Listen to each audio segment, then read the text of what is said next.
अस्सलाम वालेकुम स्टूडेंट्स, उम्मीद है आप सब खैर खैरियत से होंगे। बच्चों, सबसे पहले तो बिस्मिल्लाह पढ़ लें, दुरूद शरीफ पढ़ लें, फिर हम आगाज़ करते हैं। बिस्मिल्लाहिर्रहमानिर्रहीम। अल्लाहुम्मा सल्लि अला मुहम्मदिन व अला आलि मुहम्मदिन कमा सल्लैता अला इब्राहीम व अला आलि इब्राहीम इन्नका हमीदुम मजीद। अल्लाहुम्मा बारिक अला मुहम्मदिन व अला आलि मुहम्मदिन कमा बारकता अला इब्राहीम व अला आलि इब्राहीम इन्नका हमीदुम मजीद।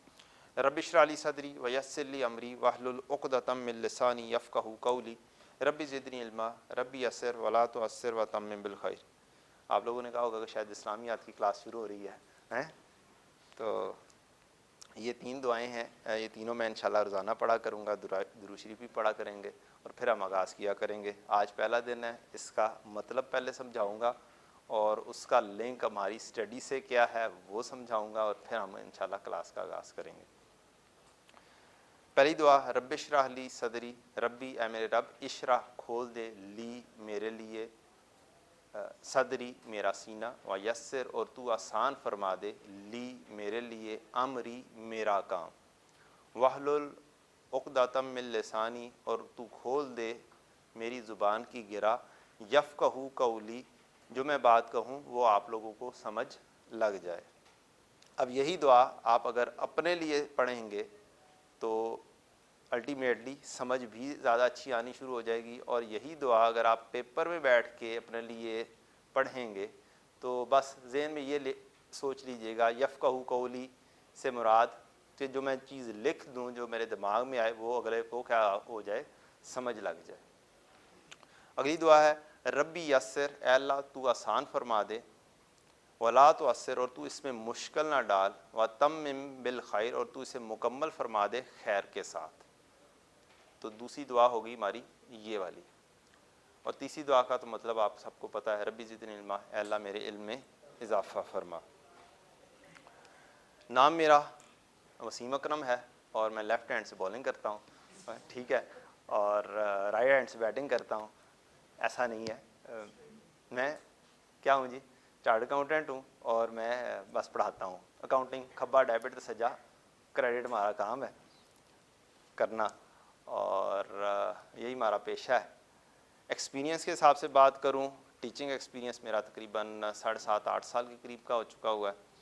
आगाज़ मेरा जो टीचिंग का है वो आगाज़ हुआ था CA फाइनल आतिफ आबदी साहब के साथ ही।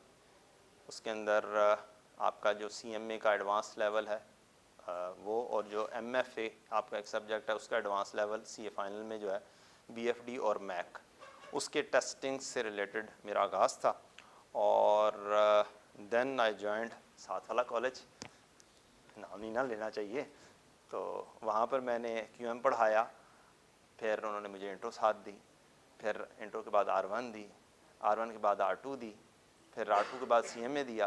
तो ये 5 सब्जेक्ट्स मैंने वहाँ पर पढ़ाए और वो मैं अब तक पढ़ा रहा हूँ अल्हम्दुलिल्लाह। और शौक़ के हिसाब से बात करें तो अकाउंटिंग तो मेरा प्रोफेशन है ही है, साथ टैक्स और law, company law, B law नहीं, आपकी मेहरबानी होगी, बी लॉ का कोई लिंक नहीं है, ये शौक़ में शामिल है। शायद कभी फ्यूचर में आप मुझे इन 2 सब्जेक्ट्स में शायद देखें in addition to CA final. ये हो गया मेरा छोटा सा थोड़ा सा एक्सपीरियंस।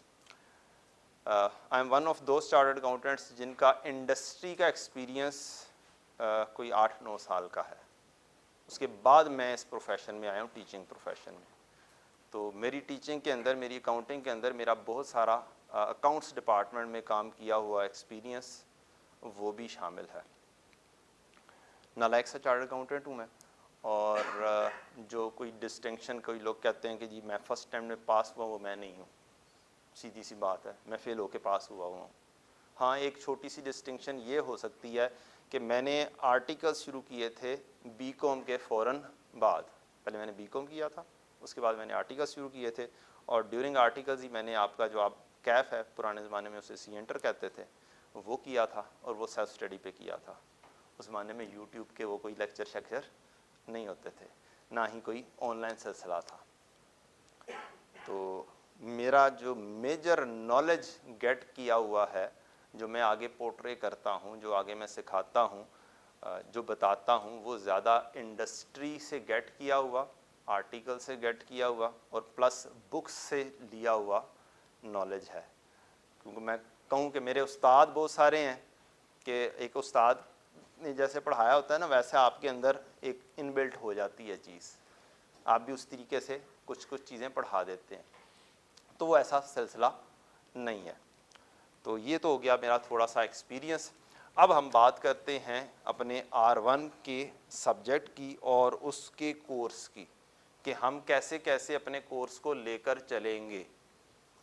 PRC में कौन सा सब्जेक्ट ऐसा है, सब्जेक्ट कहता हूँ टॉपिक, जो R1 में आपने शायद देखा हो कि ये पड़ा पड़ा सा लग रहा है? कोई किसी स्टूडेंट को कुछ पता हो? Depreciation, well done well done.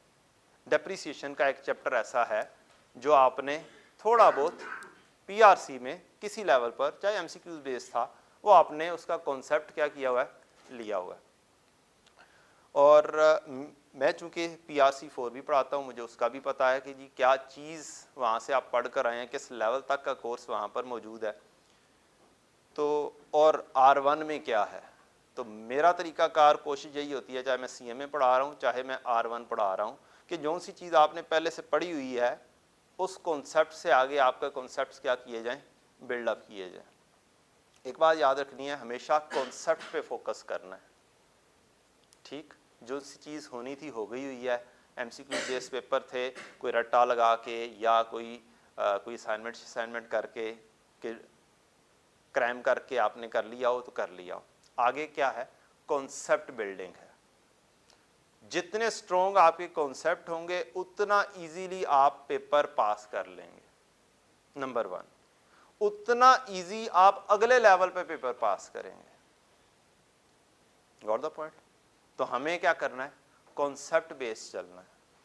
वो खब्बा डेबिट और सज्जा क्रेडिट तो आता है ना, ठीक है, वही है पूरी अकाउंटिंग के अंदर, वही चीज़ है, वही चीज़ को ही हमने आगे लेकर चलना है, उसी को स्ट्रॉन्ग करना है।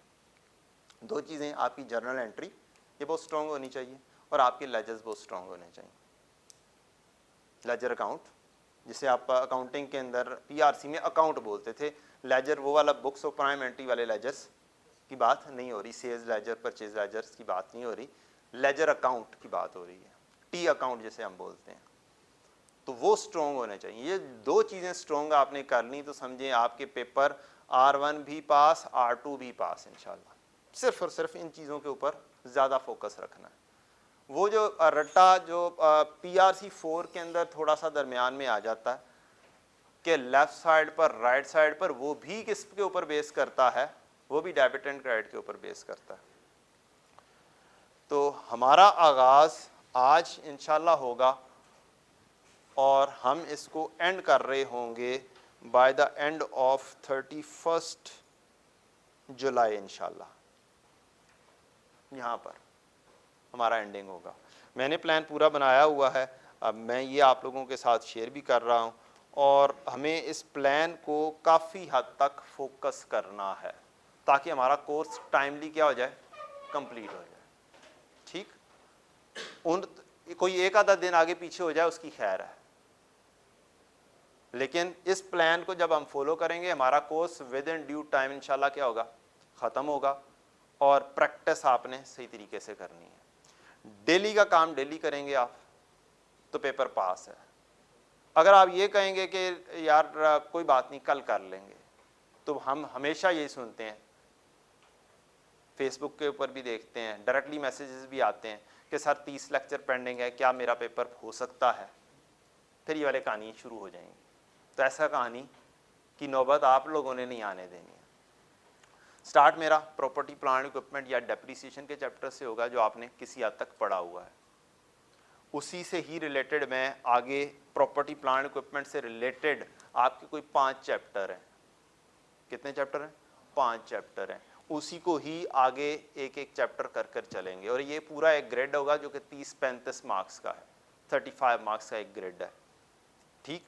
और उसमें से हर टॉपिक ने आना ही आना है, मस्ट है। और एक और मसला अब ये हो चुका हुआ है कि जो हमारा ICAP प्यारा सा ICAP है, उसने एक नई बुक लॉन्च कर दी है और नई बुक के अंदर उसने स्टैंडर्ड के पैराग्राफ नंबर भी मेंशन कर दिए हैं। क्या कर दिए हैं? स्टैंडर्ड के पैराग्राफ नंबर्स भी मेंशन कर दिए। और अगली चीज़ कि आपका पेपर, मजे की बात है, ओपन बुक है। क्या है? Open book. Open book means आप जो बाउंड वॉल्यूम है IFRS स्टैंडर्ड्स जो हैं वो आप साथ लेकर जा सकते हैं। ठीक, हेल्प सिर्फ और सिर्फ इससे वो स्टूडेंट ले सकता है जो रेगुलरली मेरे साथ साथ इससे पढ़े, और लगभग कोई 3-4 टॉपिक ऐसे हैं जो डायरेक्टली यहां से आराम से डिटो देख के हो सकते हैं, देख के, लिटरली देख के हो सकते हैं। ये जो आपके सामने चार्ट अकाउंटेंट खड़ा हुआ है ना, इसने देख के क्वेश्चन 20-20 मार्क्स के किए हुए हैं, इसलिए इसको इसकी अहमियत का अंदाजा है।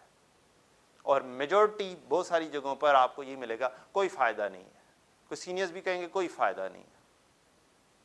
मैं आपको, जो सबसे बड़ा मसला होता है आप लोगों का कि थ्योरी कैसे लिखना है, थ्योरी बेस्ड क्वेश्चन आ जाता है, डिस्कशन के क्वेश्चन आ जाते हैं, एलैबोरेट करने के क्वेश्चन आ जाते हैं, वो मैं आपको लिखना डायरेक्टली देख के भी सिखा दूंगा इंशाल्लाह। ठीक हो गया? तो ये वाले हैं बड़े महंगे, 5500 रुपए के हैं। कितने के हैं? 5500 रुपए के। सीरियल नंबर 26 पर है, लेकिन दो किस्म के हैं, एक सीरियल नंबर 26 पे, एक सीरियल नंबर 28 पर। वो 3500 के हैं, ये 5500 के हैं। ये वाले स्टैंडर्ड लेंगे आपके R1 में काम आएंगे, R2 में काम आएंगे, CFAP पर भी काम आएंगे। और जो सीरियल नंबर 28 पर हैं वो बाय करेंगे तो वो काम आपके सिर्फ और सिर्फ R1 और R2 में काम आएंगे, और इनकी लाइफ 5-6 साल होती है। प्रॉपर्टी प्लांट इक्विपमेंट पढ़ा है ना, यूजफुल लाइफ का पता है ना? है? तो यूजफुल लाइफ क्या है? जितना अरसा तक आप उसे यूज, तो आपने तो इंशाल्लाह R1 पास करना है, R2 पास करना है, 2 साल के अंदर अंदर कहां पे पहुंचना है? CFAP में, और 1.5 साल बाद उसके पेपर देने हैं इंशाल्लाह। ठीक, तो 3.5-4 साल के अंदर आप क्या पेपर दे रहे होंगे CFAP के इंशाल्लाह। तो ये वाले क्या काम देंगे? वहां पर भी काम देंगे, पहली बात। दूसरी बात, जो R1 के टॉपिक हैं वो R2 में टेस्टेबल है, जो R1 R2 के टॉपिक हैं वो CFAP में भी टेस्टेबल है किसी टू सम एक्सटेंट। आपने अभी से ही इस तरीके से तैयारी की होगी कि साथ साथ स्टैंडर्ड से पढ़ा होगा, जो कि ICAP भी चाहता है। उसने बुक जो लॉन्च किया उसके अंदर बहुत ज़्यादा चेंजेस किए हैं। वो पैराज वो जो पहले टेस्ट कर लिया करता था और बुक में नहीं लिखे हुए थे, वो भी अब उसने लिख दिए हैं। स्टिल उसने कुछ पैराज नहीं लिखे जो हमें पढ़ने चाहिए हैं, जो हमें पढ़ने चाहिए, जैसे हम आराम से देख के कर सकते हैं। अगर हमने अच्छे तरीके से यहां से सीख लिया होगा, देख के पढ़ना सिर्फ और सिर्फ, क्या सीख लिया होगा? देख के पढ़ना, कि स्टैंडर्ड को पढ़ना कैसे है। मैं ये नहीं कह रहा कि मैंने पढ़ाना ही स्टैंडर्ड से ही है जी, मैं तो भाई पढ़ाता ही स्टैंडर्ड से ही हूं। मैं आपको सिखाता हूं स्टैंडर्ड से पढ़ना कैसे है। और अगर क्वेश्चन आ जाता है, कोई अनसीन क्वेश्चन आ जाता है, कोई एक पैरा के अंदर से छुप के एक पॉइंट उठाता है और उठाकर क्वेश्चन दे देता है, तो वो अब ढूंढ कर करना कैसे। PRC के अंदर कुछ सब्जेक्ट ऐसे थे जो कुछ चीजें याद करते थे जी, कोई सब्जेक्ट ऐसा थोड़ा बहुत कोई चीज याद करने वाला, थोड़ा बहुत। अच्छा चलो PRC को छोड़ दो, FSC सबने किया ना। कोई ऐसा होता था पेपर के अंदर बैठ के ये देखें कि यार ये वाला क्वेश्चन आया है और ये इस चैप्टर के राइट साइड वाले पेज के बॉटम में से आया हुआ है, इज इट सो? तो अगर आपने स्टैंडर्ड से पढ़ा होगा तो आप कैसे नहीं ढूंढ सकते? फिर ढूंढोगे ना चीज को, लॉजिक बनती है कि नहीं बनती है। और एक बंदा है जिसने देखा ही नहीं है और पेपर की रात को साथ वाले भाई से कहा यार आपका पेपर R2 का है ना, वो चंद दिन बाद है या हो चुका हुआ है, तो जरा मुझे स्टैंडर्ड तो दे देना, मैंने पेपर में लेकर जाना है। अब बताएं उसकी हालत क्या होगी? हैं? उसको मिलेगा ही नहीं, उसे पता ही नहीं है कौन सी चीज कहां पे लिखी हुई है। और अगर आपने अच्छा सा पढ़ा है, हाईलाइट किया हुआ है, जो सी चीज़ बुक में लिखी हुई है वो कहाँ से आई हुई है? सबसे पहली बात तो ये काउंटिंग के अंदर जो सी चीज़ बुक में लिखी हुई है कहाँ से आई हुई है? स्टैंडर्ड से आई हुई है। अगर हम अपने से रिलेटेड चीज़ें हाईलाइट कर ली होंगी, हमने पढ़ ली होंगी, तो मदद किसकी होगी? मैं कहता हूँ अल्लाह ताला की हेल्प के बाद दूसरी हेल्प किसने करनी है? पेपर में बैठ के इसने करनी। लिहाजा इस चीज़ के ऊपर इन्वेस्ट करना है, इसे प्रॉपर्टी प्लान एंड इक्विपमेंट का हिस्सा बनाना है आपने, for the useful life of 6 years। Got the point? चले, इतनी तमहीद बांधने का और कहानियाँ सुनाने का शुक्रिया, सुनने का शुक्रिया।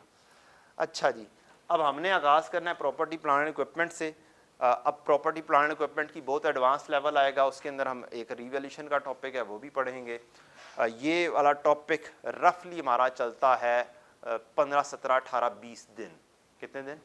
लगभग 20 दिन के नज़दीक ये वाला टॉपिक चला जाता होता है। फिर आगे टॉपिक्स 3-3 दिन के आएंगे। एक IS 36 है 3-4 दिन का, फिर IS 40 है 3-4 दिन का, फिर IS 20 है 3-4 दिन का, IS 23 है 3-4 दिन का, फिर इन सब का एक चरबा है मिक्स करके 16 उठाया, 20 उठाया, 36 उठाया, एक क्वेश्चन बना दिया। ठीक, तो हम वो वाले क्वेश्चंस भी करेंगे इंशाल्लाह। तो यहाँ तक हमारे 3 ग्रिड पूरे हो जाएंगे। कितने यार? ये तो ये वाला है। अच्छा,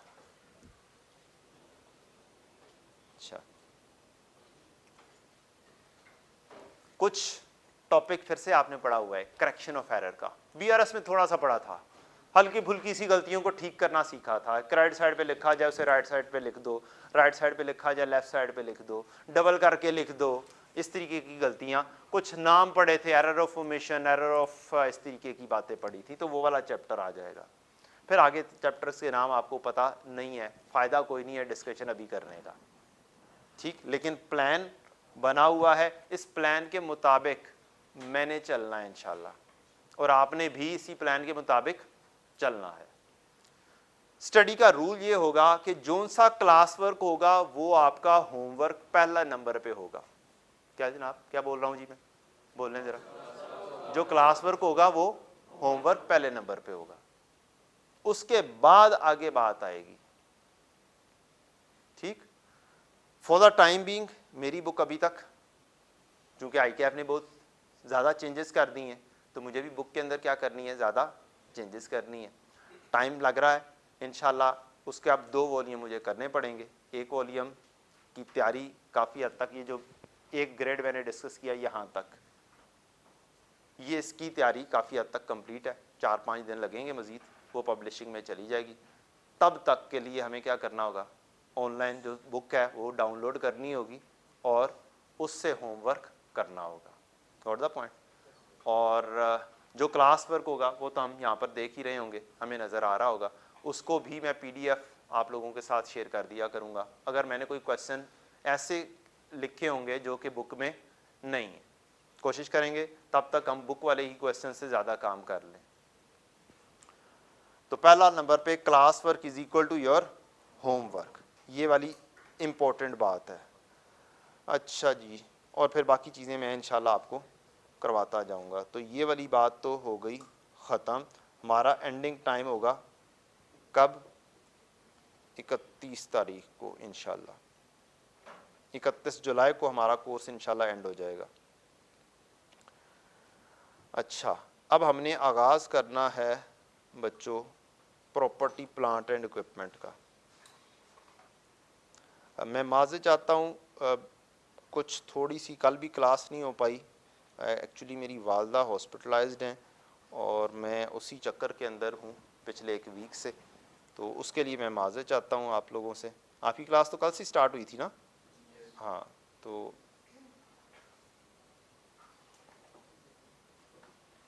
अब आप अपने रजिस्टर वगैरह खोल लें। कोई ज़्यादा लंबी चौड़ी तमहीदें तो मैंने बांधनी नहीं है।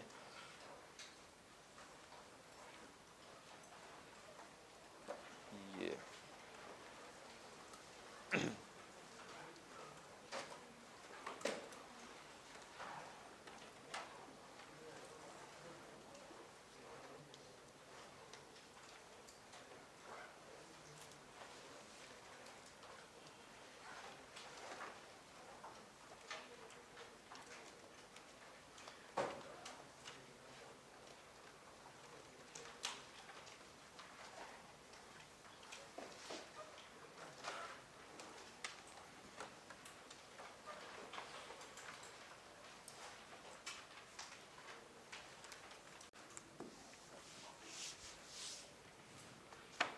बच्चा ये बता दे कि जो आप लोगों ने जो डेप्रिसिएशन का चैप्टर किया है, डेप्रिसिएशन का, इसका ओरिजिनल नाम क्या है भला? Property plant and equipment. हम इसे जल्दी में क्या कर देते हैं, डेप्रिसिएशन का चैप्टर बोल देते हैं, क्योंकि हमारे पीआरसी के लेवल पे तो मेजरली है ही इसके अंदर क्या, डेप्रिसिएशन की कैलकुलेशन या बुक वैल्यू, WDV वगैरह मालूम करना। अच्छा चले एक क्वेश्चन यहीं पे बनाते हैं आपके लिए। क्वेश्चन, एक 1 मार्च 2023 को एक एसेट खरीदा गया, कॉस्ट उसकी थी, कोई बच्चा बोले कोई अमाउंट है कोई, यार आप लोगों को भी तो साथ दो ना फिर, हैं 20 लाख, अच्छा 20,000 सिर्फ, यार अच्छी बात नहीं है, 2 लाख कर लेते हैं इसको, एक सिफर मैंने बस ऐड किया और कुछ नहीं किया। अच्छा ये उसकी क्या होगी, कॉस्ट हो गई। इसकी एंट्री क्या हो सकती है, what are the possible entries in the books of a company? Asset debit और कैश क्रेडिट, पहली एंट्री हो गई जी। दूसरी एंट्री, पॉसिबल एंट्री को क्या हो सकती है? एसेट डेबिट और बैंक, वेल डन। तीसरी पॉसिबल एंट्री क्या हो सकती है? एसेट डेबिट और account payable credit, well done, 3 चीज होगी। चौथी पॉसिबल एंट्री क्या हो सकती है? नहीं, खरीदा है मैंने, इन्वेंट्री को नहीं लेके आ सकते, खरीदा है मैंने। चौथी पॉसिबल एंट्री हो सकती है जो एग्जामिनर की कभी कभी फेवरेट होती है, अक्सर औकात वो दरमियान में टेस्ट कर लेता है कि आपने पहले एडवांस दिया था, क्या किया था, एडवांस दिया था, और फिर अब उस एडवांस को एडजस्ट कर रहे हैं। मैं अज्यूम करता हूं 1 जनवरी 2023 को मैंने एडवांस दिया, एडवांस फॉर फिक्स्ड एसेट, इससे रिलेटेड मैंने एडवांस दिया और मैंने कहा कि ₹1,50,000 मैंने एडवांस दिया हुआ है। 3 एंट्रीज तो आसान है, मैंने उनकी डिस्कशन अभी नहीं करनी। चौथी एंट्री को टेक्निकली हमने क्या करना है, समझना है। एडवांस दिया, तो जब मैंने एडवांस दिया तो एंट्री क्या हुई, advance for fixed asset, debit और कैश या बैंक क्रेडिट। कितने से हो जाएगा, 1,50,000 से। Got the point? ये एडवांस मेरा क्या होगा, एसेट होगी, लायबिलिटी होगी, क्या चीज होगी, एसेट हो गया। Current asset, non current asset, current asset होगा। Good, well done. तो ये मेरा करंट एसेट होगा। जब मैं इसको खरीदूंगा 1 मार्च को, 1 जनवरी को मैंने ये एंट्री पास कर दी, 1 जनवरी 23 को जब मैंने इसको खरीदा,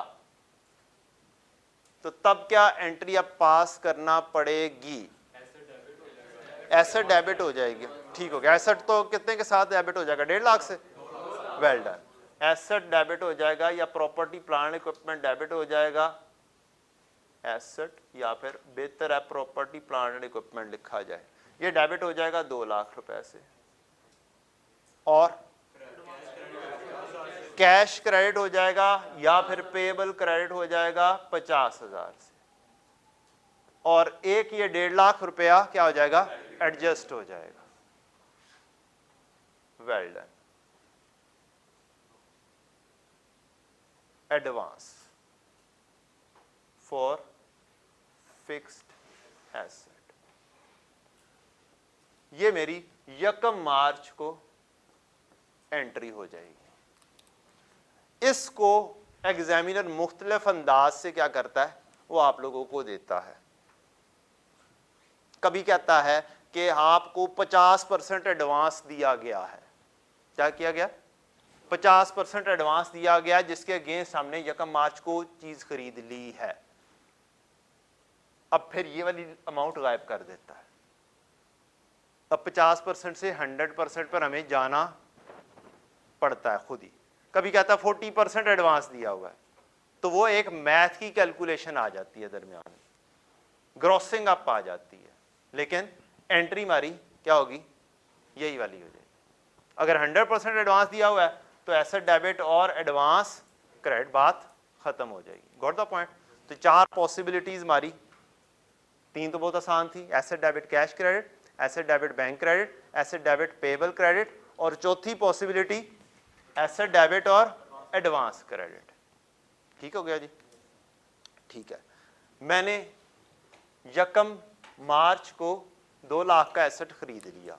अगली चीज क्या होती है जो हम डेप्रिसिएशन के अंदर यूज करते हैं, residual value. Well done. Residual value, residual value के कोई मुख्तलिफ नाम, scrap value, salvage value. Well done, आ जाए।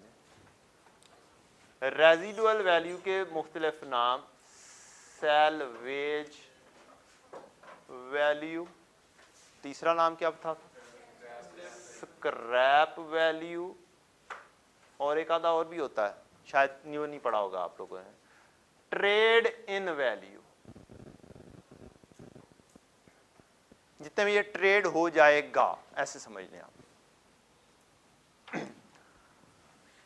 रुपीस कितने रखें जी, जो पहले ना जो अमाउंट बोल देगा, 20,000। पहले भाई ने 20,000 बोल दिया, पहले उसने 20,000 बोला था। रुपीस 20,000, इसको 10% भी बोला जा सकता है कि 10% रेजिडुअल वैल्यू। अच्छा, एक एमसीक्यू आया करता था, वो वाला नॉलेज यहां पर भी अप्लाई करते हैं। वो उस वक्त नहीं समझ लगती थी, आज मैं समझा दूंगा आपको कि ये करंट डेट की वैल्यू होनी है या ये 5 साल बाद, चले लाइफ पहले लिख लेते हैं, यूजफुल लाइफ। यूजफुल लाइफ कितनी रखूं जी, 5 साल जी। आसान है, 5 साल को डील करना आसान हो जाता है। रेजिडुअल वैल्यू भी आ गई, यूजफुल लाइफ भी आ गई, स्ट्रेट लाइन तो पूरा हो गया ना जी। अब बताएं रेजिडुअल वैल्यू का कॉन्सेप्ट क्या है। 5 साल के बाद जितने में बिकेगा, लेकिन बुक के अंदर तो ये नहीं लिखा हुआ, एमसीक्यू में तो ये नहीं आता था, बुक में तो कुछ और था। चलें उसको, उसका कॉन्सेप्ट मैं बता देता हूं आपको। हमारी अकाउंटिंग के अंदर एक लाइन लगाते हैं जिसको हम बोलते हैं टाइम लाइन। क्या बोलते हैं, टाइम लाइन। मैंने आज 1 मार्च को, या यहां पर मैं ईयर डिफाइन करता हूं 2023, 31 दिसंबर 23 है। मैंने यहां पर एसेट खरीदा है 1 मार्च 23 को, यहां पर मैंने ये 2 लाख का खरीदा है, ठीक। और आप लोग कह रहे हैं कि 5 साल जब गुजर जाएंगे, यहां कहीं पर आफ्टर 5 ईयर्स 20,000 इसकी वैल्यू होगी, residual value. Is it so? Is it so? इतने में बिकेगा, रेजिडुअल वैल्यू तो यही है ना, फिर यही है कॉन्सेप्ट, यही है। अच्छा, अब फार्मूला लेते हैं। डेप्रिसिएशन का फार्मूला क्या है बच्चों? Cost minus residual value divide by life, यही है जी। और लाइफ कौन सी? यूजफुल लाइफ का एक कॉन्सेप्ट है, इसके मुकाबले पर एक इकोनॉमिक लाइफ भी होती है। 2 लाइफ्स आएंगी पेपर में, 2 लाइफ बोली जा सकती हैं। सब चीजों का मतलब पता होना चाहिए, मैं डिस्कशन पे बाद में आता हूं। यूजफुल लाइफ 5 साल है। आप लोगों ने कहा 5 साल के बाद की क्या है वैल्यू है। एक चीज जरा दिमाग को थोड़ा सा बनाएं, सोचें कि एक चीज आज की मैं ले रहा हूं जो कि कॉस्ट है, एक चीज 5 साल बाद की, कोई ये लाइक विद लाइक टाइप की चीज बनती है या नहीं बनती? जस्ट मेरे सवाल का जवाब देना। लाइक विद लाइक मींस एक जैसी चीज बनती है कि नहीं बनती? बाय लॉजिक नहीं बनती, नहीं बनती ना। एक फार्मूले के अंदर एक चीज मैं आज की लूं, एक चीज फ्यूचर की ले रहा हूं, तो ये चीज लॉजिक के तहत नहीं बनती। जेन्युइनली मुझे आज अगर मैंने खरीदा है ना यहां पर, तो रेजिडुअल वैल्यू भी देखनी है कि ये आज की ही हो। मैंने आज से 2 लाख की या 2 मिलियन की गाड़ी ली है, सिटी ले ली, क्या ली? नई सिटी, वो क्या 2 मिलियन की भी नहीं आती अब बेचारी, वो तो 4 पे पहुंच गई है, ठीक है। तो अगर मैंने आज चले 4 मिलियन की मैंने गाड़ी ली,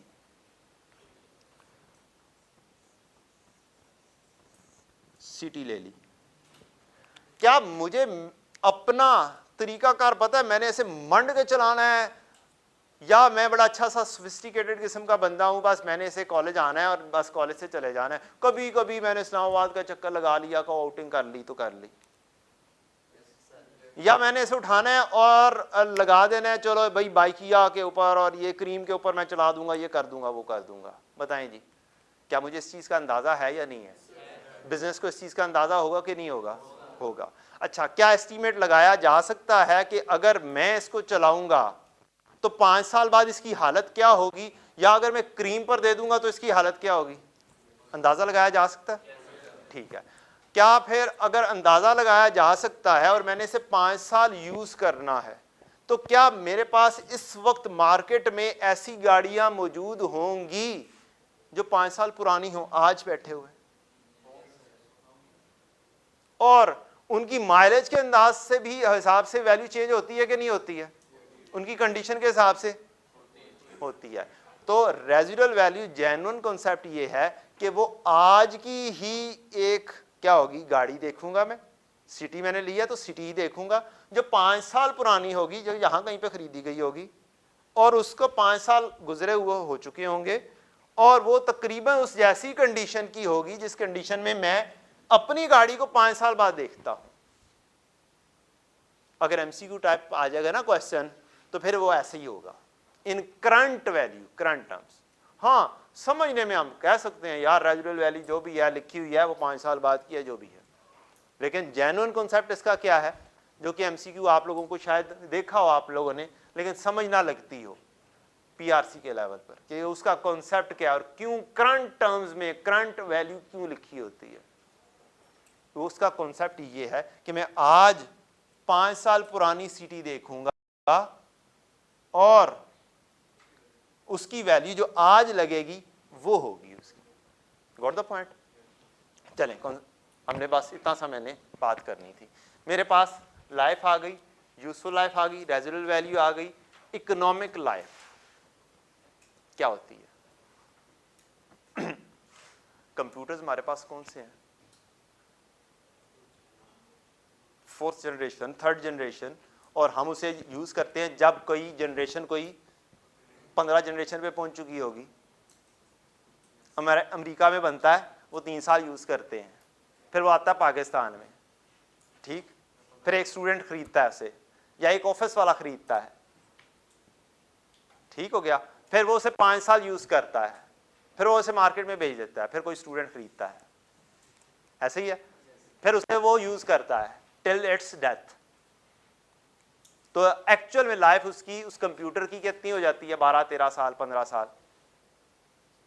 आज भी कहीं पे देखो तो कोर टू डू नजर आ जाएगा, कहीं ना कहीं पे किसी ना किसी ऑफिस में आ जाता है ना, कोई ना किसी स्टूडेंट के पास भी हो सकता है, पॉसिबल, रखा हुआ है, संभाल के रखा हुआ है बच्चों के कार्टून देखने के लिए, हैं? ऐसे ही है ना, भांजे के कार्टून देखने के लिए, भतीजे के कार्टून दिखाने के लिए, वो अभी भी यूज होता है, हो सकता है। तो वो है उसकी 12-15 साल इकोनॉमिक लाइफ। क्वेश्चन के अंदर आपको इकोनॉमिक लाइफ भी लिखी हुई मिल सकती है और यूजफुल लाइफ भी लिखा हुआ मिल सकता है। हमें हमेशा कौन सी लेनी है? यूजफुल लाइफ लेनी है। तो ये वाली कहानी भी हो गई, इसका कॉन्सेप्ट भी हो गया। फार्मूले में स्ट्रेट लाइन, आपका आउटपुट, आपका सम ऑफ ईयर डिजिट, 3 मेथड, ये तीनों एक ही असलूब पर चलते हैं, एक ही तरीकाकार है इनका, फार्मूला भी एक ही है। जनरली फार्मूला क्या है? एक है। किस किस का? Straight line, sum of year digit और आउटपुट। कैसे है वो मैं भी लिखने लगा हूं। Depreciation is equal to cost minus residual value.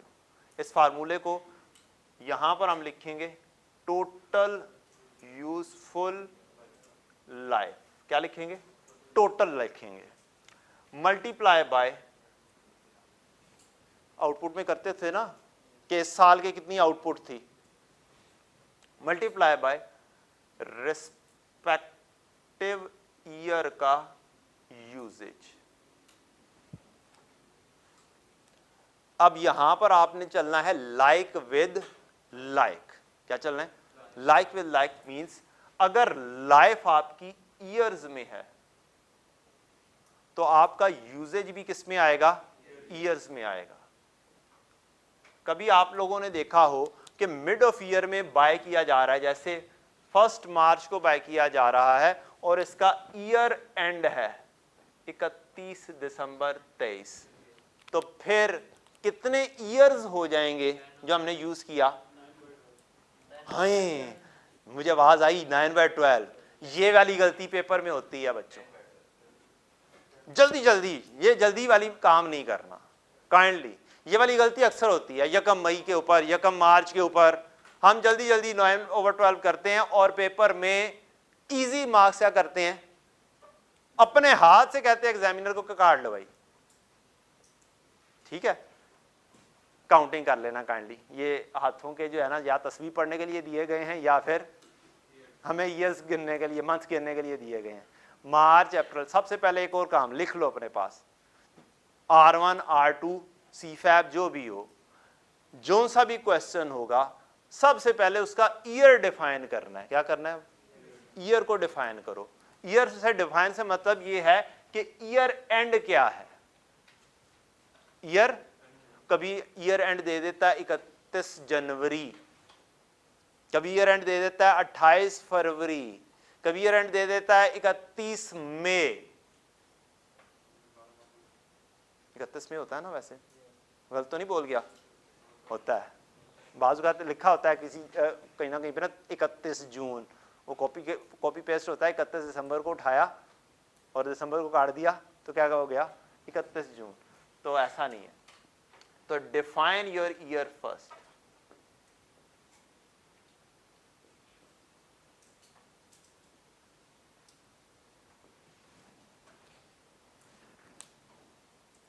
तो यहां पर क्या चीज आनी चाहिए थी? 9/12 या 10/12? अच्छा, ये 10/12 करने से होता क्या है? 10/12 करने का मकसद क्या है? ओवर 12 करने का मकसद क्या है? महीनों को ईयर्स में कन्वर्ट करना मकसद है। रेस्पेक्टिव ईयर का यूजेज इन ईयर लिखना मकसद है। लाइक विद लाइक लाना मकसद है। Got the point? फार्मूला हमारा विद रिस्पेक्ट टू हो गया। अच्छा, लाइफ अगर आपको टोटल लाइफ आउटपुट में दे दी जाएगी कि आपने यूनिट्स कितने बनाए हैं, तो मल्टीप्लाई क्या करते होते हो? जितने यूनिट्स बने हैं। तो रिस्पेक्टिव ईयर के क्या आ जाएंगे? जो यूनिट्स प्रोड्यूस किए हैं उसमें आ जाएगा। This is the like with. अब मुझे बताओ, यहां पर सम ऑफ डिजिट्स अगर लिख दूं टोटल, तो इधर क्या आ जाएगा? रिस्पेक्टिव ईयर का डिजिट आ जाएगा। ठीक है, अगर यही चीज हमें आवर्स में दे देता है, कोई चीज घंटों में तो हो सकते हैं ना, एक प्रिंटर इतने घंटे चल सकता है, तो उस एक साल में कितने घंटे यूज किया। ठीक, मैं भी अपनी बुक में लिखूंगा ना, मैं 4 फार्मूले लिखूंगा। क्या करूंगा? हर एक के फार्मूलास मैं लिख दूंगा। लेकिन जब मैं पढ़ाऊंगा ना, तो मैं लॉजिक पढ़ा दूंगा भाई, तीनों के तीनों क्या है, उन सब का क्या है? एक फार्मूला है, ओनली वन फार्मूला। आर्स और डिजिट्स की बात की थी, टोटल डिजिट्स और रेस्पेक्टिव ईयर का डिजिट आ जाएगा। तो मैंने आपको 3 जो हैं मेथड्स, उनकी रिवीजन करवा दी है। आ जाए, अब इनको हम कैलकुलेट करते हैं इसी हिसाब से। इन तीनों को ही अभी ही परफॉर्म कर देंगे इसी क्वेश्चन के ऊपर। रिवीजन आपकी स्टार्ट में इंट्रोडक्शन टू काउंटिंग की revision with respect to depreciation हो जाएगी इंशाल्लाह।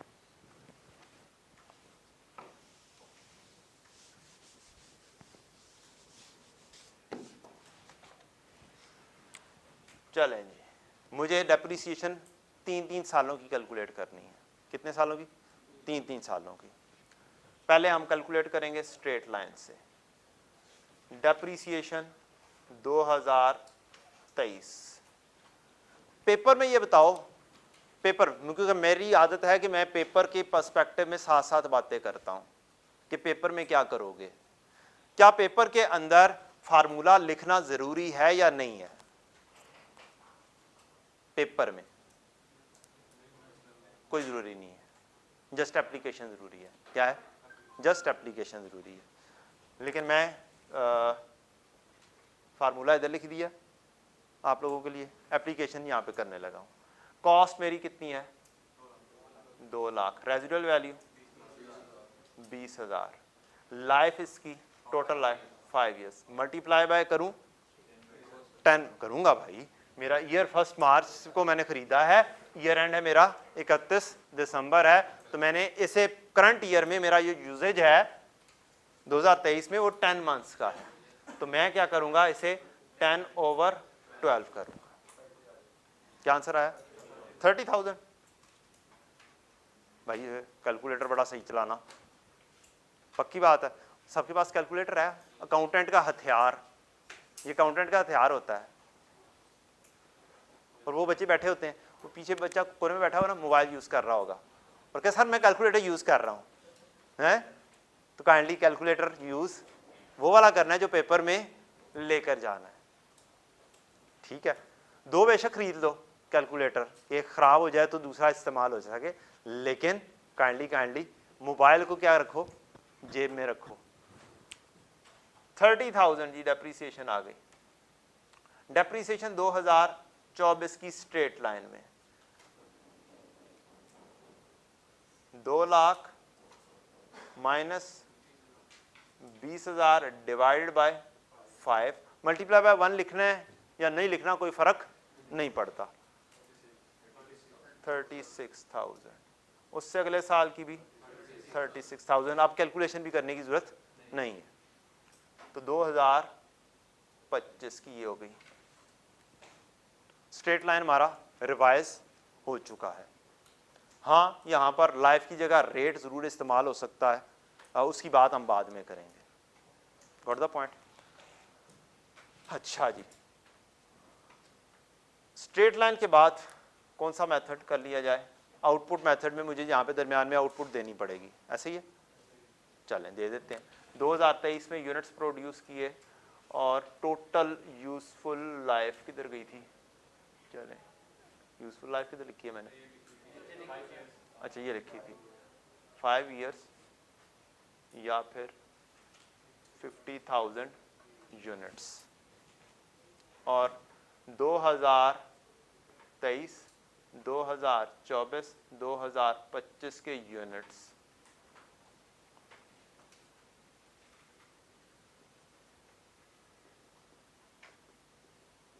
कितने कितने प्रोड्यूस करते हैं आप लोगों ने बताना है। 10,000 जी। आगे 15,000, 5,000 से बढ़ाते जाएं, ऐसे ही चलें जी। अब सेम पैटर्न के ऊपर सेम फार्मूला, चेंज किस में हो रहा है? जस्ट यूनिट्स में चेंज हो रहा है, नथिंग एल्स, कोई चेंज नहीं है। तो डेप्रीसिएशन आउटपुट में, या फिर सर्विस आर मेथड भी बोल देते होते हैं बाज़ औक़ात इसे। क्या बोल देते हैं? कुछ ने बहुत सारे नाम रखे होते हैं, है एक्चुअल में बैक एंड पर एक ही लॉजिक है। तो output method, hour method, units method, जो सा मर्जी आप नाम ले लें। नामों के रट्टे पीआरसी के वक्त जरूरी थे, अब जरूरी उस तरीके से नहीं, अब कॉन्सेप्ट्स जरूरी है। कॉस्ट मेरी 2 लाख रुपया, रेजिडुअल वैल्यू मेरी 20,000, लाइफ कितनी लूं? 50,000 यूनिट्स लूंगा, मल्टीप्लाई बाय पहले साल में 10,000 यूनिट्स आ जाएंगे और मेरा आंसर आ जाएगा 30। यार ये तो मैचिंग वाला काम पहले से देख के तो नहीं किया था बच्चे ने, क्योंकि मैंने तो आपसे पूछा है। अच्छा जी, डेप्रीसिएशन 2024, किसी बच्चे को कोई चीज़ ना समझ लगे तो उसने लाजमी तौर पे उससे रिलेटेड क्वेश्चन पूछ लेना है, ठीक है, क्योंकि अभी रिवीजन चल रही है, ज़रा सी फास्ट वे आउट में लग रही हो शायद आपको, लेकिन बाद में हम क्या करेंगे, ज़रा तरीके से ही लेकर चलेंगे। चलें जी, कोई वैल्यू बताएगा यार? इतने हिस्से का क्या आंसर बनता है? इतने हिस्से का क्या आंसर बनता है? 3.6 लें जी, 3.6 पर यूनिट इंटू 15,000। आप ऐसे भी पेपर में कर सकते हैं, पेपर करना भी हमने सीखना है कि यार बार बार इतना लंबा लिखने की जरूरत नहीं है, आप उसको कर सकते हैं। 3.6 पर यूनिट लिखा, यहाँ से पर यूनिट एक यूनिट का आंसर आ गया ना, उसको मल्टीप्लाई करो 15,000 यूनिट से आंसर आएगा।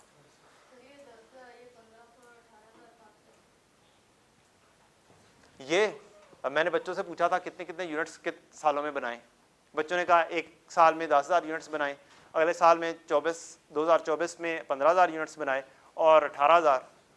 आप लोगों ने बताया, क्वेश्चन यहीं पे बन रहा है आप लोगों से पूछ पूछ के, ठीक है।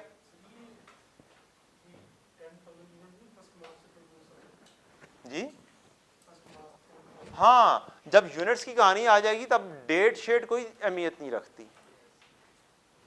लाइक विद आउटपुट में क्या है, आउटपुट की कहानी, कोई ईयर्स की कहानी, कोई फ्रैक्शन की कहानी नहीं आनी, ठीक। डेट का इशू सिर्फ किस में आना है, स्ट्रेट लाइन में आना है, कब बाय किया था। बाद में तो लॉजिक ही चेंज हो गई, जब आउटपुट में कहानी गई तो यहां पे फ्रैक्शन वाली कहानी खत्म। Got the point? अच्छा जी, ये 10,000 यूनिट्स बच्चों ने बताए थे, 15,000 यूनिट्स भी बच्चों ने बताए थे, 18,000 मैंने खुद लिख दिए थे क्योंकि बच्चे 5,000 बढ़ाए जा रहे थे। मैंने कहा नहीं यार, हर दफ़ा 5,000 नहीं बढ़ने, तो 15,000 यूनिट्स। मैंने ये कहा कि इतने हिस्से को मैंने क्या कर दिया है, 3.6 पर यूनिट लिख दिया ताकि मेरा पेपर में टाइम क्या हो सके, बच सके। अगर मुझे ऐसी चीज़ दे देता है तो, रेपिटेशन नेचर की चीज़ दे देता है तो 54,000 और डेप्रीसिएशन 2025 में हो जाएगी 3.6 पर यूनिट इनटू कितने हजार units, 18,000 units, 64800, 64,800। So this is the way out of output method. कोई चेंज नहीं है, डेट का कोई इशू आउटपुट में नहीं होता है, डेट का इशू स्ट्रेट लाइन में होता है, रिड्यूसिंग बैलेंस मेथड में होता है, जहां पे हमें टाइम के ऊपर, ईयर्स के ऊपर खेलना होता है। ना तो सम ऑफ ईयर डिजिट में कोई डेट का इशू है, ना ही आर्स में, ना ही आउटपुट में। इनमें डेट आती नहीं है फार्मूले में, लिंक ही नहीं है ईयर से, तो फिर कोई ताल्लुक भी फ्रैक्शन का नहीं आएगा। ठीक है जी बच्चों, अब कॉन्सेप्ट क्लियर हो गया आप लोगों का वो वाला कि जी यहां पर डेट क्यों नहीं लिखते हैं, यहां पर क्यों नहीं फ्रैक्शन आ रही, क्यों मंथ्स नहीं आ रहे हैं, फार्मूले में नहीं आ रहा। Any question till now? अब तक का कोई क्वेश्चन? यार 6:45 हो गए हैं यार, घड़ी तो सही वाली रख लेना, कैमरामैन की भी बेइज्जती बंदा कर देगा साथ साथ ही। जी एनी क्वेश्चन? कोई नहीं, ठीक है। फार्मूला लिखा रहने देते हैं और इसको उठाते हैं, यहाँ पर हम आते हैं और यहाँ पर आकर हम सम ऑफ डिजिट्स का क्वेश्चन परफॉर्म कर देते हैं।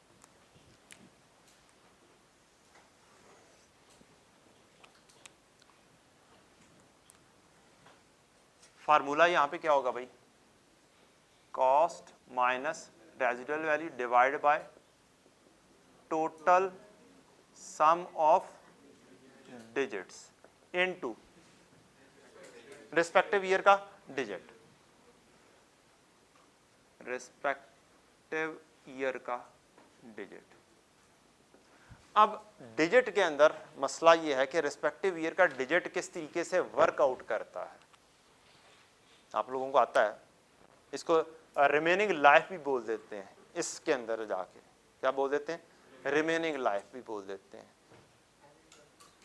जब डिजिट्स के ऊपर आते हैं। नहीं, वो तो आप फार्मूला टोटल डिजिट्स का बता रहे हैं ना, टोटल मालूम करने का। अच्छा, कोई मसला नहीं है। जो उनसा पहला साल होगा डेप्रीसिएशन 2023,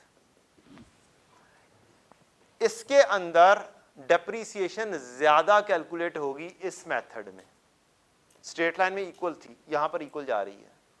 पहले साल में तो फ्रैक्शन की वजह से कुछ फर्क है, लेकिन बाद में क्या है, इक्वल चलती है। आउटपुट में ये ऊपर भी जा सकती है, ये नीचे भी जा सकती है। ये डिपेंड करता है कि आपने प्रोडक्शंस कितनी की हैं। नॉर्मली अगर हम वैसे कोई प्लांट एंड मशीनरी वगैरह देखें तो वो ऐसे ऊपर जा रही होगी। स्टार्ट में उसकी डिमांड कम है, बाद में उसकी डिमांड बढ़ रही है, ज़्यादा प्रोडक्शन हो गई है, तो that is possible. Sum of digits का तरीकाकार, कॉस्ट और रेजिडुअल वैल्यू का तो कोई मसला ही नहीं है ना। ये तो 2,00,000 और 20,000 है।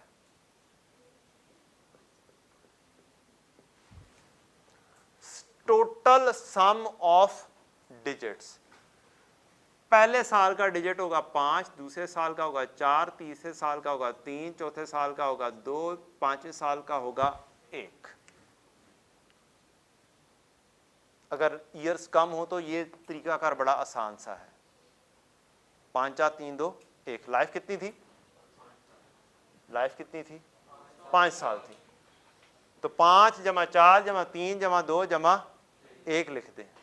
फार्मूला भी है, वो भी देखा जा सकता है, वो भी फाइंड कर लेंगे। मल्टीप्लाई बाय पहला साल का डिजिट ये वाला है, जो उसकी टोटल रिमेनिंग लाइफ है। पहले साल में 5 साल रिमेनिंग लाइफ बनती है ना, जब मैंने खरीदा बाकी साल कितने हैं? 5। दूसरा साल डेप्रीसिएशन 2024, कॉस्ट में कोई चेंज नहीं, रेजिडुअल वैल्यू में कोई चेंज नहीं, टोटल सम ऑफ डिजिट्स में चेंज होगी? टोटल सम में चेंज नहीं होगी। 5 जमा 4 9, 3 12, 14 और 1 15, 5, 4, 3, 2, 1। ये दोबारा लिख देता हूं, समझने में आसानी रहेगी, समझने में आसानी रहेगी। पहले साल का डिजिट 5, दूसरे साल का digit 4।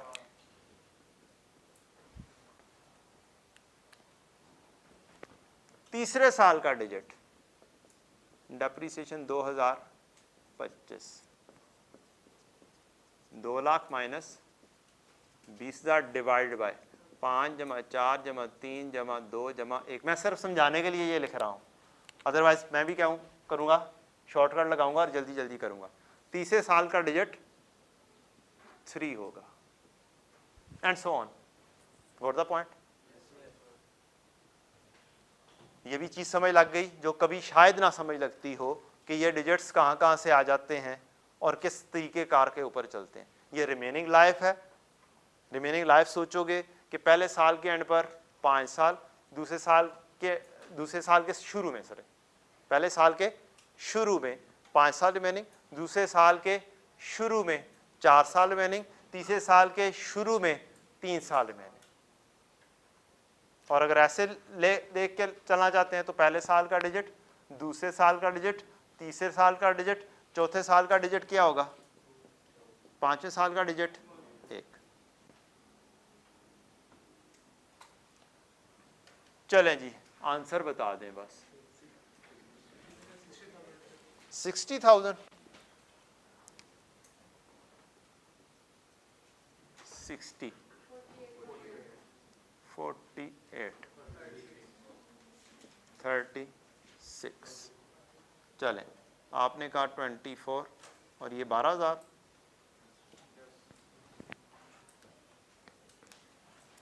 Any question on sum of digit? किसी को ना समझ लगा हो? नहीं, यहाँ पे भी मंथ का कोई चक्कर ही नहीं है।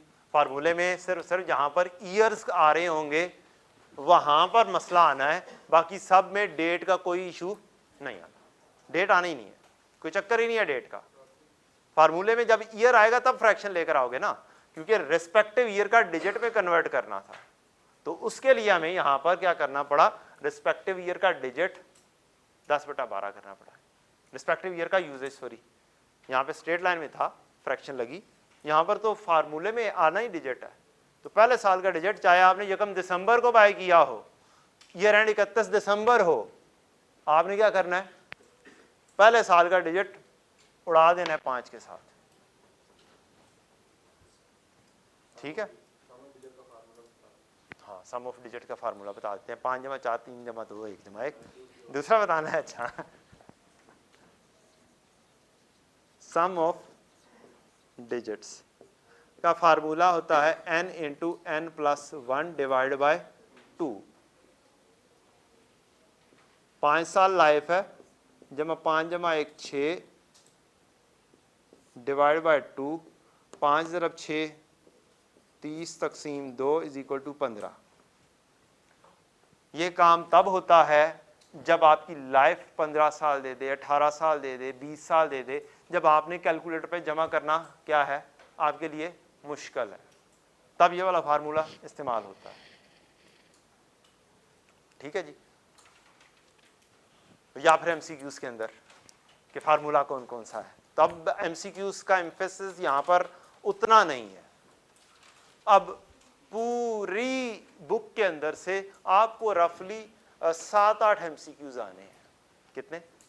7-8। तो यहां पर एम्फेसिस का इम्पैक्ट और with respect to emphasis with respect to MCQs क्या है, बहुत थोड़ा सा। और काम वो जो आपने लेजर्स बनाने सीखे थे ना, जब लंबा लंबा काम करना पड़ता था, सीखे थे ना, तब 1-2-4-5 दिन में ऐसा काम करना पड़ा था ना, ढेर सारा काम, ढेर सारे लेजर बनाने पड़ने थे। फिर बाद में उस एक टॉपिक से रिलेटेड लेजर थे, तो अब एक टॉपिक से रिलेटेड लेजर्स आने हैं, वो सारे लेजर्स सीखने हैं, वो सारे लेजर्स करने हैं हमने।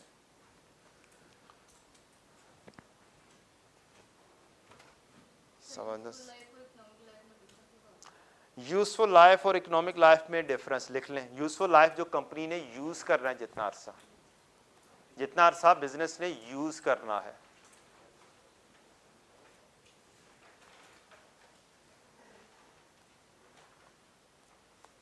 और इकोनॉमिक लाइफ है उसकी पूरी जिंदगी। अब मैंने यहाँ पे डेफिनेशंस वगैरह के चक्कर में नहीं पढ़ना कि क्या क्या डेफिनेशंस हैं, ये है वो है, ज़रूरत नहीं है उस चीज़ की। अब वो हम पीआरसी के लेवल की बात नहीं है, जब थ्योरी वो डिटेल में पढ़नी है और उसको याद भी करना पड़ना है। इकोनॉमिक लाइफ टोटल जिंदगी। जी बेटा।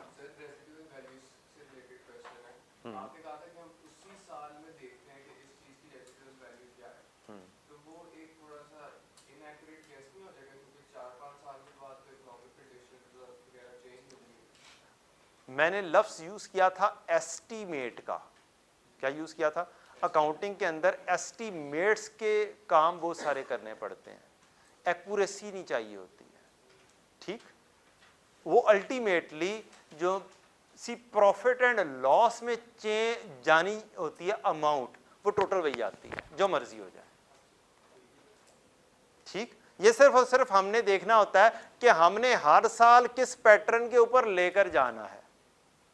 ठीक, अल्टीमेटली अब आप कॉन्सेप्ट पढ़ेंगे डिस्पोजल का भी आगे जाके, तो अल्टीमेटली सारी की सारी चीजें प्रॉफिट एंड लॉस में अल्टीमेटली अगर 5-7 साल को इकट्ठा करके देखा जाए तो टोटल वही होगी, इफेक्ट वही आएगा, बस थोड़ा थोड़ा सा इम्पैक्ट चेंज होता है। ये मैंने सिर्फ थ्योरी पर्सपेक्टिव के तौर पे बताया था। अदरवाइज आप जो कॉन्सेप्ट बता रहे थे 5 साल बाद है रेजिडुअल वैल्यू, आपको बस रेजिडुअल वैल्यू बुक क्वेश्चन के अंदर चाहिए, बस एमसीक्यूज बेस के हिसाब से वो वाला कॉन्सेप्ट था, बस वो चीज क्लियर किया और कुछ भी नहीं है इसमें। Any other question? Any other question, any other query?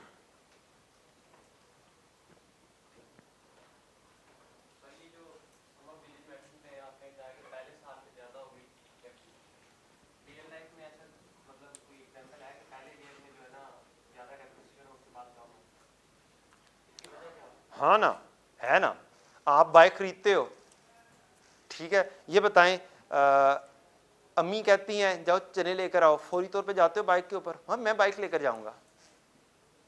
5 साल बाद क्या करोगे? मम्मी नहीं बाइक नहीं चलानी है, मैं सुबह से लेके शाम तक क्या नाम है कॉलेज जाता हूँ वापस आता हूँ, मैं पैदल ही चला जाता हूँ। तो पहले सालों में क्या होता है, शौक बड़ा ज़्यादा होता है।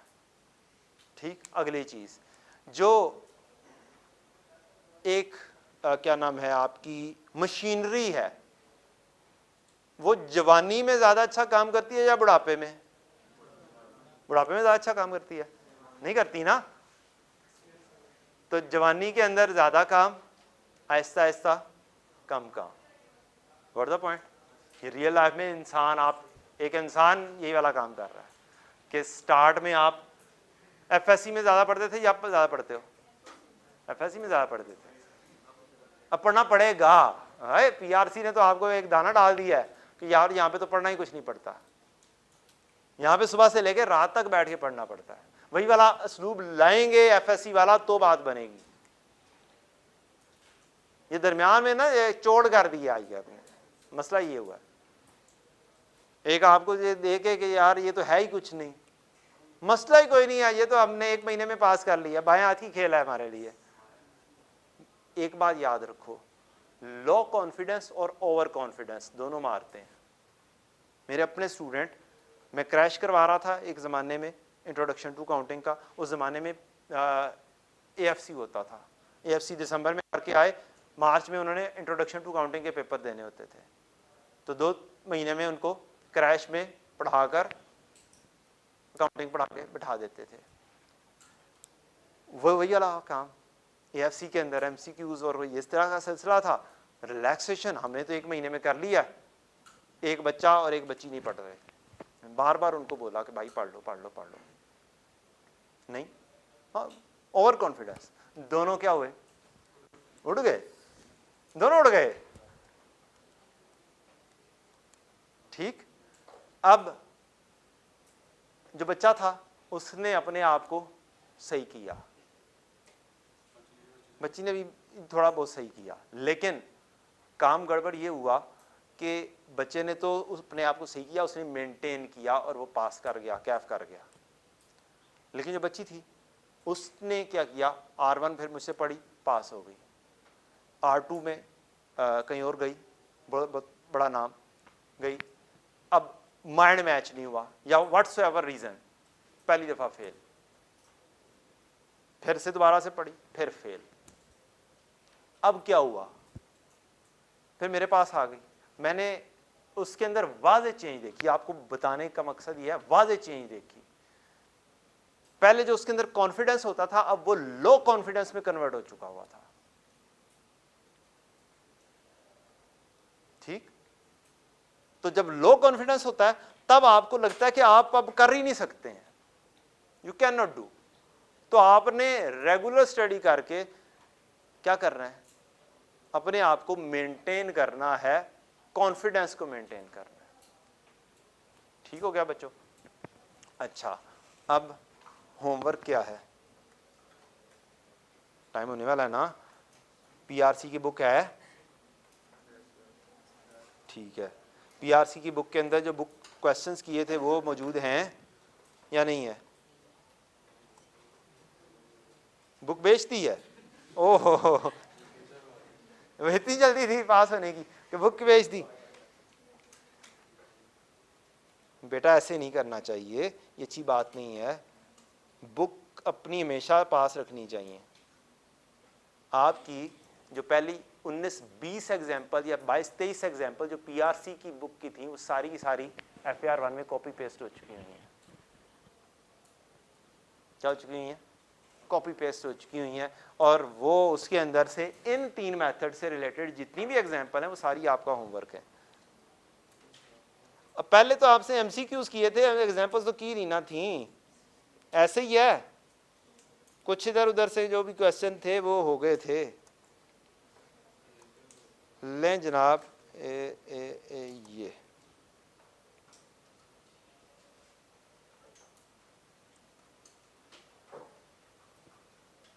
ये क्या हुआ भाई?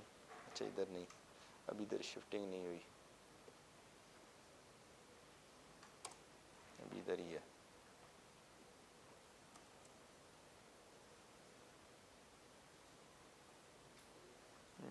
मोहित क्या कर रहा है, क्यों तंग कर रहा है?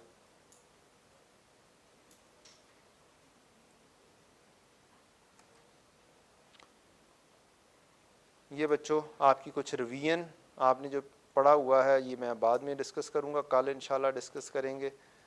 मज़ीद पीआरसी से रिलेटेड जो रिवीजन है,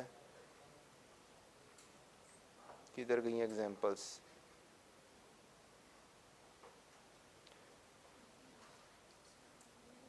एक्सचेंज से रिलेटेड ले बच्चों जी, बुक में आपने बुक खोलनी है और बुक खोल के आपके पास example number 3 answer 4 answer, yes example number लिखें, एग्जाम्पल नंबर 1 2 3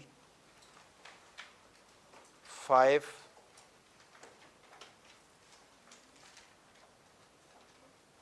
6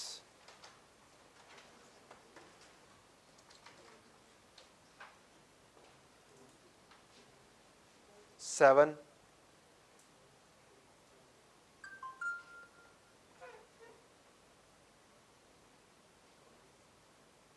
10 11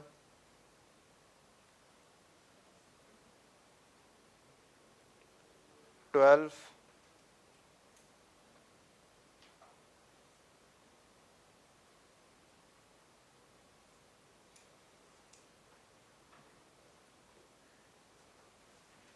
ठीक है। यहीं तक आज की डिस्कशन के मुताबिक यहाँ यही वाली एग्जांपल्स आपकी बनती हैं, चाहे पीआरसी की बुक से उठा के कर लें, चाहे आईकैप की FAR1 की बुक डाउनलोड करें। ये मैंने FAR1 की बुक से बताई हैं, जो नई बुक आई है उससे रिलेटेड एग्जांपल्स हैं।